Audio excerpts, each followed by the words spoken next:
Hi, and welcome to this mini documentary where we will talk about the situation between Greenland and USA.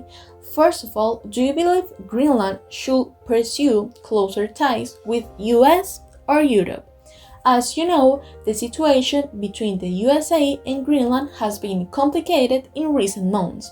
The Greenlanders have been disagreeing with being part of the United States because they want to be free. And the President of United States has repeatedly been disrespectful to the country and its people. Considering the above, is it better to look for partners in Europe or fight for their independence, regardless of the risk involved? Let's get into it.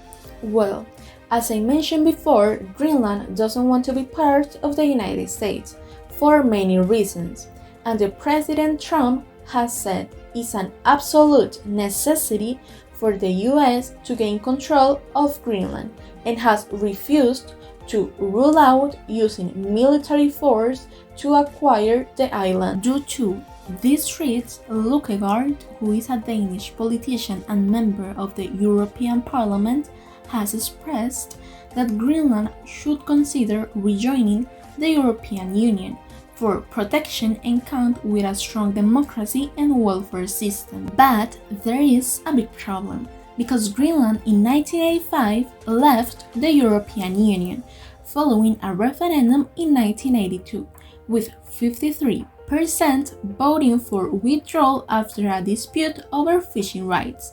The Greenland Treaty formalized their exit. The only source of income that Greenlanders have to sustain their country is fishing. But this is not enough.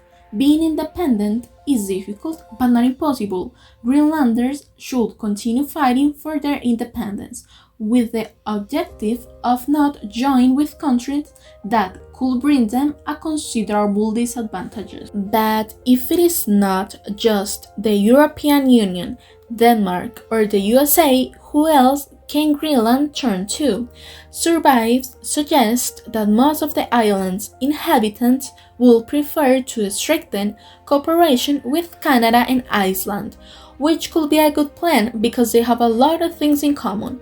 However, it's difficult to achieve because it is almost certain that the answer from these countries will be no. In this way, the future of the country is uncertain, but options for achieving independence should continue to be sought.